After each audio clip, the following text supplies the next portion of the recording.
So if I was to talk to you about Charlie and what type of person he is, he's pretty outgoing, but when he was little, he was a real challenge. He used to get very, very angry. I think the main reason why he was so angry all the time is because he couldn't communicate with us. We couldn't understand anything he was asking for. I was always sort of an aggravated sort of child. I would always be running around wanting to play and do things, and it would frustrate me a lot when I was trying to communicate, because I found it pretty difficult. If he can't communicate, how is he going to be able to get through life? I remember Charlie coming into my clinic room, and he was a very high energy, active young boy. In addition to his speech and language difficulties that were identified within a formal language assessment completed by someone else, he also had some challenges around emotional regulation and some behaviour. He was running all over the joint, and it didn't matter how much I tried to, get him to sit quietly. He just wasn't that kid, and he was very inquisitive, looking around at everything. A lot of what we did in the first instance actually wasn't working on his speech sound disorder that he'd been diagnosed with, or his language skills.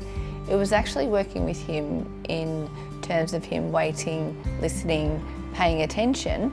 Once Charlie knew the routine, knew the structure, he then made leaps and bounds in terms of his speech sound development and language. What I remember being with Jane and other speech pathologists were playing games a lot of the time, because I was a visual kid, and I really liked playing those games and those sort of competitions sort of games.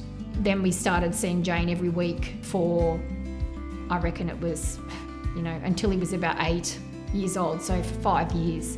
Speech pathology helped me with most just becoming an overall better person, being able to express myself.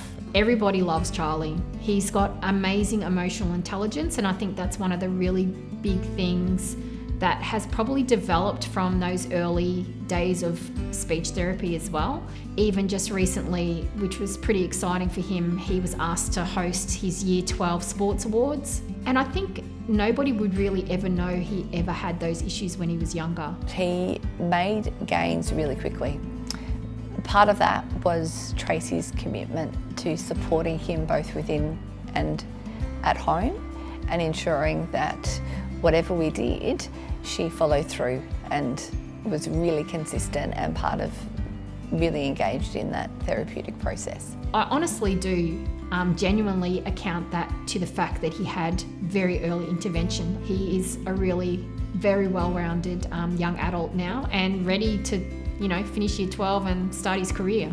I have such a caring and loving family that has always been by my side, that's been willing to support me with my speech, with going to school, with taking me to sport trainings. Also being able to get to Year 12 and do VCE, I thought it was unachievable when I was younger, and to go through that and to especially get to Year 12, but I'm just very lucky that I've had all the support when I was younger.